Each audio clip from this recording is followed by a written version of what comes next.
Park ranger finds boy for feeding ducks. City council abolishes rule. After Grandma's viral speech, the crackle of the ticket book being opened was a sound entirely alien to the symphony of the park. It was a dry, brittle sound, like autumn leaves being crushed under a boot, and it cut through the gentle lapping of pond water and the contented quacking of the ducks, with the surgical precision of a scalpel. Leo, all of 7 years old, didn't hear the book. He only heard the man's voice, a monotone drone that seemed to suck the warmth from the late afternoon sun. That's a violation of Lakeside Municipal Code 11C. Section 4, subsection B. The man said, feeding of waterfowl, prohibited. The man's shadow fell over Leo like a shroud. One moment, the boy had been in a world of his own creation, a sun-drenched kingdom where he was the benevolent lord of a flock of mallards, bestowing upon them the crusts of die-old sourdough his grandmother had packed in a Ziploc bag. The next, he was a criminal. Eleanor Vance, his grandmother, felt the shift before she fully processed the words. It was a sudden drop in atmospheric pressure, the kind that precedes a summer storm. She looked up from her bench, her knitting needles frozen mid-click over a half-finished crimson scarf. The park ranger stood over her grandson, a figure of starched khaki and rigid posture. He was a man built of straight lines and sharp angles in a world of soft grass and curving willow branches. His name tag, polished to a military sheen, read, A. Finch. "I'm sorry," Eleanor said, her voice calm, but a coil of protective anger was already tightening in her stomach. Subsection B. Ranger Finch repeated, not looking at her, his eyes fixed on the small, trembling hand Leo had frozen mid. A half-eaten piece of crust was pinched between his thumb and forefinger. No person shall provide food of any kind to avian wildlife within park boundaries. It's posted. He gestured vaguely with his chin towards a metal sign 50 yards away, mostly obscured by a blooming azalea bush. The scene was a tableau of absurd contrasts. The brilliant green of the grass, still damp from morning dew. The cerulean sky, scarred only by a few wisps of cloud. The ducks, a riot of iridescent emerald and deep sapphire, now paddling in confused circles, their quacks turning from expectant to indignant. And in the center of it all, this pillar of bureaucratic grayness, his face a mask of impassive authority. He smelled faintly of pine-scented car freshener and sun-baked polyester. The leather of his belt creaked as he shifted his weight, a sound of manufactured importance. "He's 7, Eleanor said, standing up. She was not a tall woman, but she held herself with the quiet dignity of someone who had raised 2 children, buried a husband, and taught 34 years of third-grade English. She knew a thing or two about rules, and she knew a thing or two about bullies. He's feeding ducks, for heaven's sake. It's a rite of passage." "It's a violation," Finch said, his gaze finally flicking to her. His eyes were the color of weak coffee. "It creates dependency, fosters disease, and pollutes the waterway with unnatural food sources." He recited the lines as if reading from an invisible teleprompter. A small crowd had begun to form a loose, silent perimeter. A young couple on a nearby bench stopped their conversation, their heads turned. A father pushing a stroller slowed to a halt, his brow furrowed. A girl, phone in hand, instinctively angled its camera downwards, her thumb hovering over the record button. They were the silent, passive audience of a public shaming. Finch unclipped a pen from his pocket. The click was as loud as a gunshot in the sudden quiet. He looked down at Leo, whose face had begun to crumple. The boy's lower lip quivered, his eyes wide with a terror that was completely out of proportion to the supposed crime. To a 7-year-old, a man in a uniform with a book and a pen is the embodiment of absolute power. He is the judge, jury, and jailer. "I'm going to need your name, ma'am," Finch said to Eleanor, his pen poised over the flimsy paper. "As the boy's legal guardian present at the time of the infraction." "You can't be serious." Eleanor breathed, a note of disbelief coloring her tone. "You're going to write a ticket. For this, the ordinance makes no exception for age or perceived innocence," Finch stated. "It's a $100 fine, payable to the city within 30 days. $100. The words hung in the air, obscene and preposterous. $100 for a handful of breadcrumbs. Leo let out a small, choked sob, and the piece of bread fell from his fingers onto the grass. One of the bolder ducks waddled forward, snatched it, and scurried back to the water's edge with a triumphant quack, a final act of defiance. Finch's eyes narrowed at the duck, then returned to Eleanor. "Your name, please." Eleanor felt the humiliation like a physical blow. It was the deliberate, unyielding nature of it. The way he spoke down to her, the way he ignored her grandson's distress, the way he performed his power for the silent audience. He wasn't just enforcing a rule. He was relishing it. He was a small man standing on a very small box, trying to convince the world he was tall. Vance, she said, her voice tight. Eleanor. Vance. He wrote it down with slow, methodical strokes. He tore the carbon copy from the book with a violent rip and held it out to her. His fingers were clean, his nails immaculately trimmed. Eleanor looked from the ticket to his face, then to her grandson, whose tears were now flowing freely. Silent tracks of shame on his dusty cheeks. She took the ticket. The paper felt thin and meaningless in her hand, yet it weighed more than anything she had ever held. It was an invoice for a crime of kindness, a receipt for a moment of stolen joy. The walk home was a funeral procession of two. Leo refused to hold her hand, walking a few paces ahead, his small shoulders slumped in a posture of utter defeat. The vibrant colors of the park seemed to have leached away, replaced by a monochrome of misery. The scent of cut grass now smelled funereal. The cheerful shouts from the playground sounded like accusations. They entered the quiet of Eleanor's house, a small bungalow filled with the scent of old books and lemon polish. It was a house of comfort, of safety. But the park had followed them in. A toxic residue clung to them both. Leo slumped onto the floral sofa, pulling a cushion onto his lap and burying his face in it. His sobs were muffled, but they shook his entire body.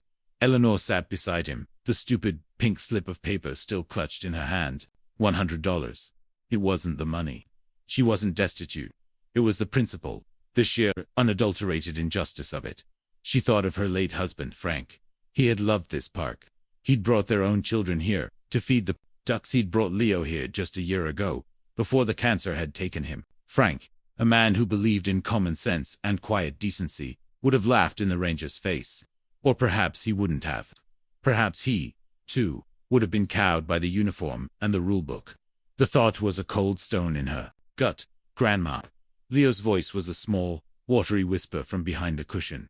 Yes, sweet boy. He looked up, his face red and blotchy, his eyes swollen. Am I a bad person? And there it was. The breakpoint. The precise moment a small bureaucratic cruelty metastasizes into something truly cancerous. It had taken a child's simple, innocent joy and twisted it into shame. It had taught him that kindness could be a crime, that authority was arbitrary and merciless, and that he, for the act of sharing his snack, was fundamentally bad. Something within Eleanor, something that had been dormant for years, roared to life. It was the teacher who had faced down petulant school boards. It was the mother who had fought for every scrap of support for her children. It was the widow who had refused to crumble under the weight of her grief. The meek, humiliated woman from the park evaporated, and in her place stood Eleanor Vance. She smoothed his hair back from his forehead. No, Leo, she said, her voice, now clear and hard as diamond. You are not a bad person. You are a good boy who did a kind thing. The man in the park, the rule he was quoting. That is what's bad. And we, she said, folding the pink ticket with a sharp crease, are going to do something about it. He looked at her, a flicker of hope in his tear-filled eyes. He didn't understand what she meant, but he understood the shift in her tone. The storm had broken, and his grandmother had become the lightning. Meanwhile, back at the park, Maya, the 20-year-old communications major, was walking quickly away from the pond, her heart thumping. She hadn't stopped recording. She had captured the entire, excruciating 10-minute exchange. The ranger's robotic recitation of the code, the grandmother's rising indignation, the little boy's heartbreaking sob. She'd zoomed in on the name tag, a Finch. She'd caught the moment he handed over the ticket. A perfect, cinematic transfer of power and shame. Sitting on a bench far from the scene, she watched the footage. It was raw, shaky, and utterly compelling. This was better than anything she'd been taught to manufacture in her social media marketing class. This was real.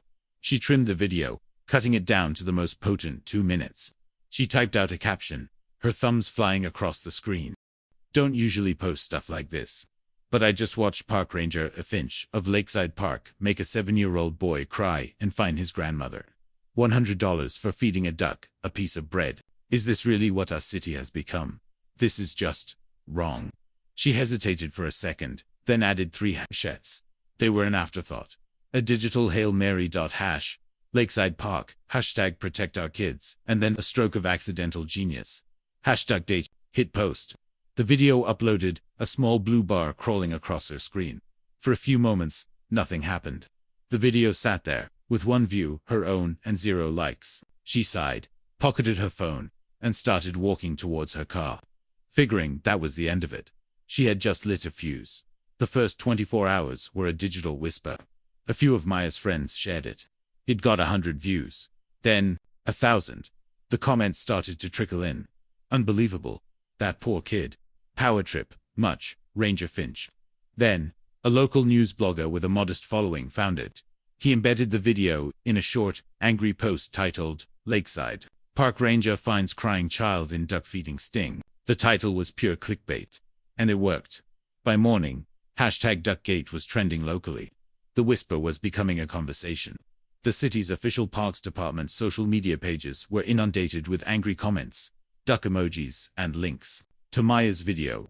The original clip, now freed from the confines of her personal account, was being ripped, remixed, and re-uploaded across every platform. By noon, it hit critical mass. A national morning show picked it up, playing the clip between a segment on summer grilling and a celebrity interview. The host, a woman with perfectly coiffed hair and a practiced expression of outrage, shook her head. It's just heartbreaking. We've reached out to the Lakeside Parks Department for comment. The conversation had become a roar. Celebrities started weighing in.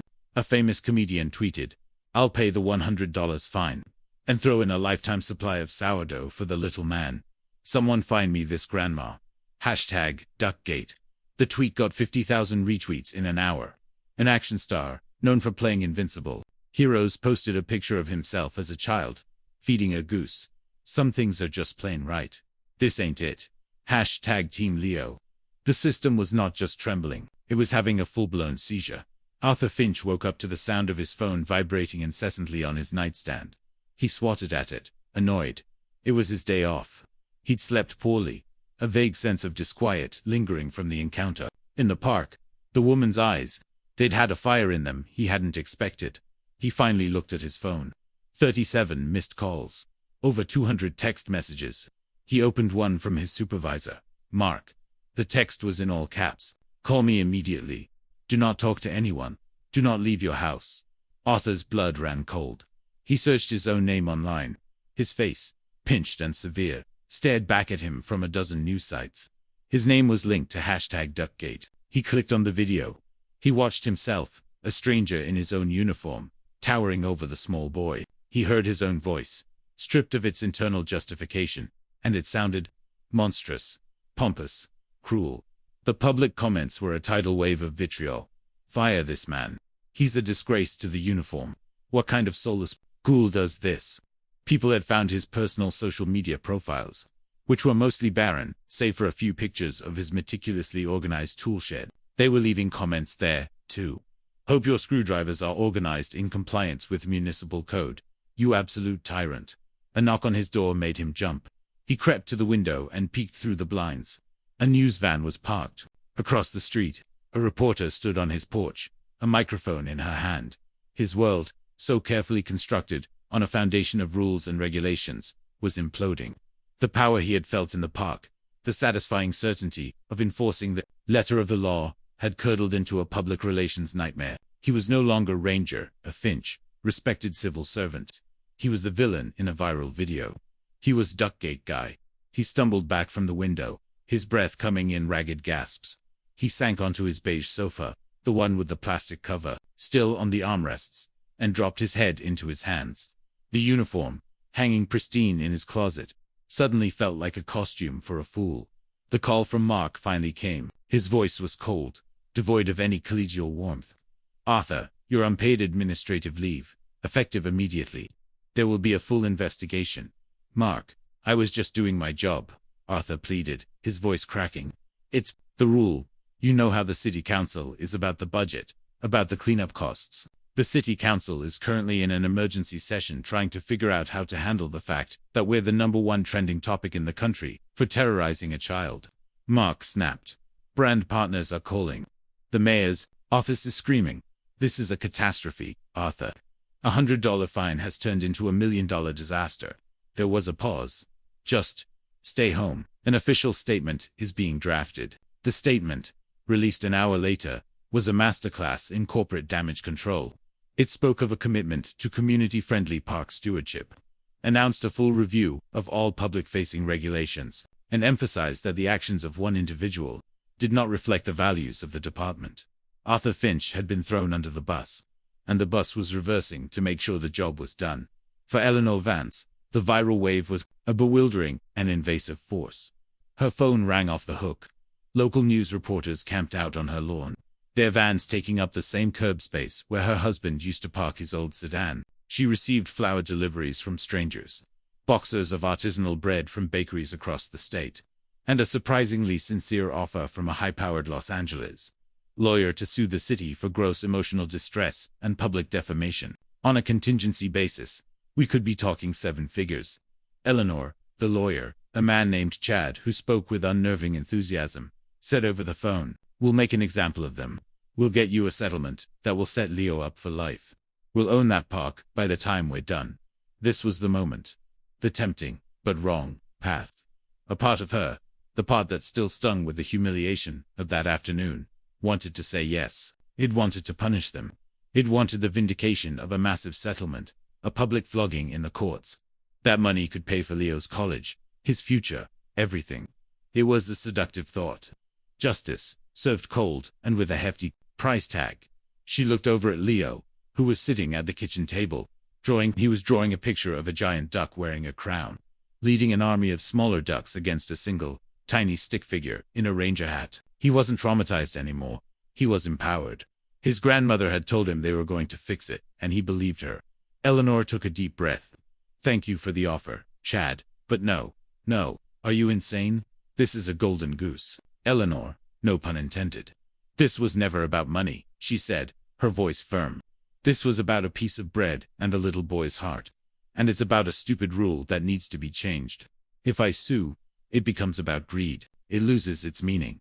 She hung up before he could argue.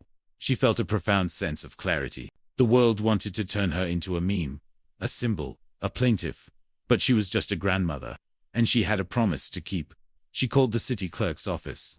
"I'd like to be added to the public comment agenda for the next city council meeting," she said. "My name is Eleanor Vance." The clerk was silent for a moment. The Eleanor Vance. "I'm not sure about that," Eleanor replied dryly. "But yes, that's me." The city council meeting was scheduled for the following Tuesday. In the intervening days, the story took a turn no one could have predicted. It started with a tip to a local investigative reporter named Sarah Jensen. Sarah had been covering the #Duckgate story, but she found the narrative almost too perfect. The cartoonishly evil ranger, the angelic child, the lion-hearted grandma.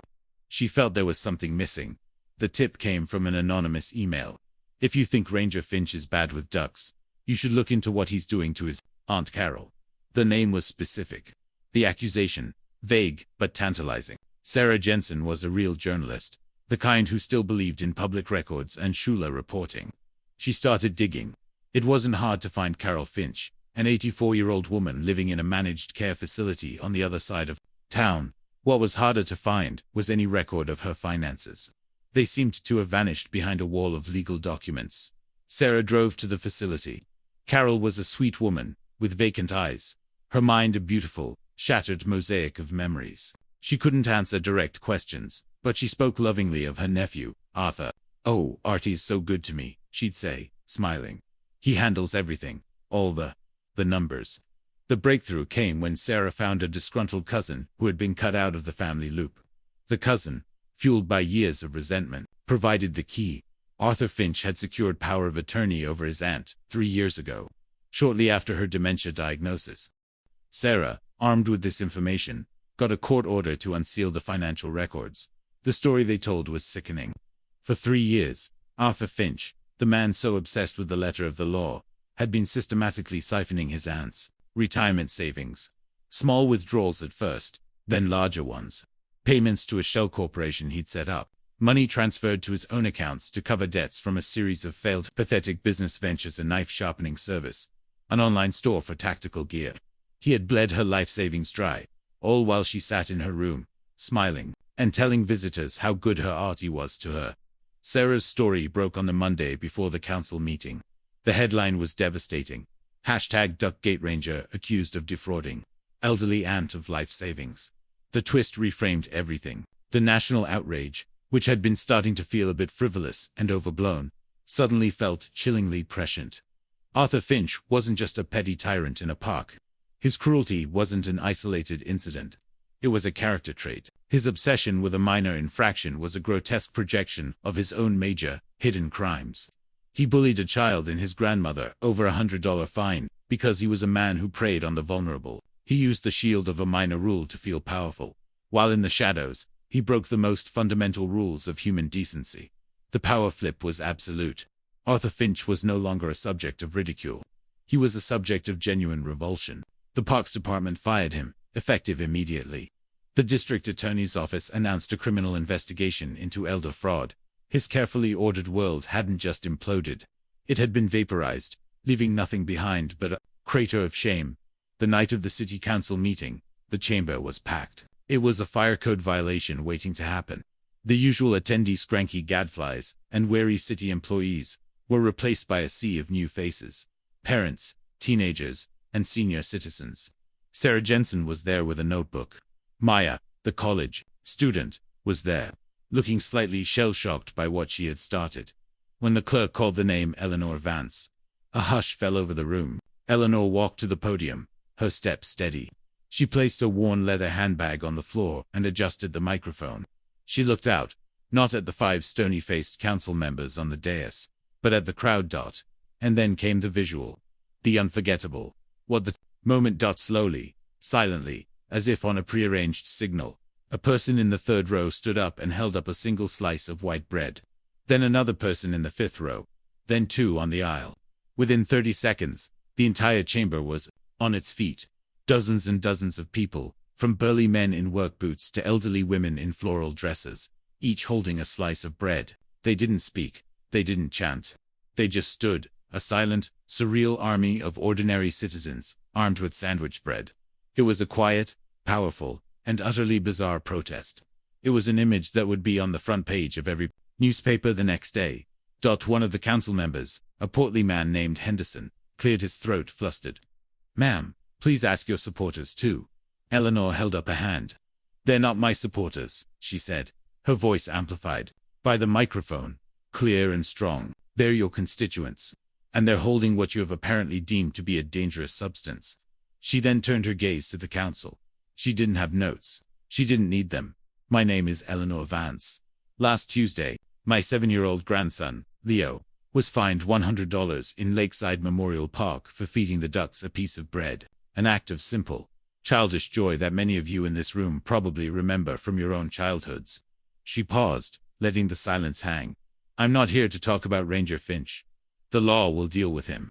And I pray for his aunt. I'm here to talk about your rule. Section 11C, subsection B. I'm sure it was written with the best of intentions. To protect the wildlife. To keep the park clean. We all want that. But rules without wisdom are just cages. They are tools. For people who have forgotten how to use their judgment." She leaned closer to the microphone. "A park is not a museum.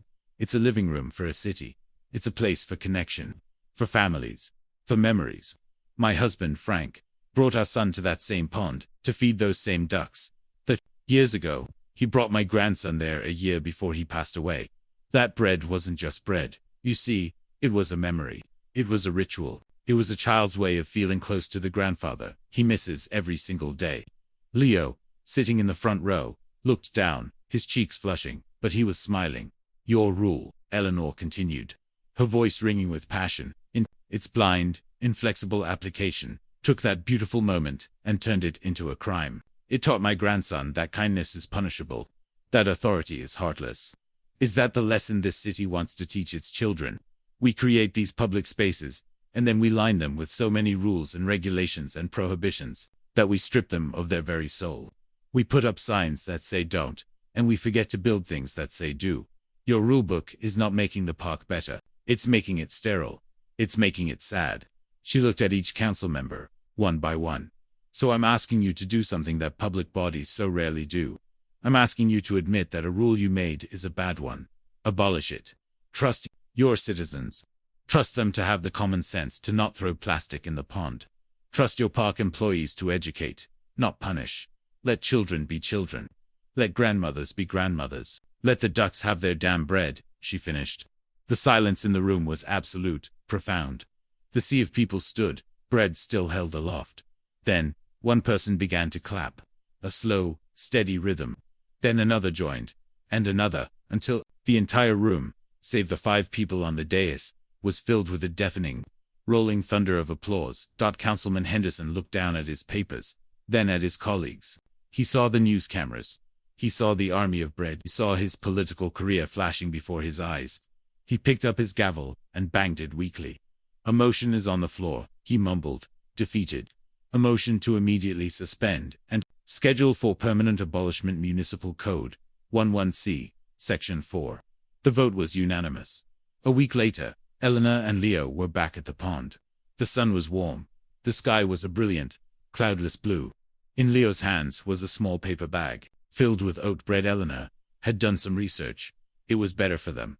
A new sign stood where the old one had been. It was made of handsome, carved wood.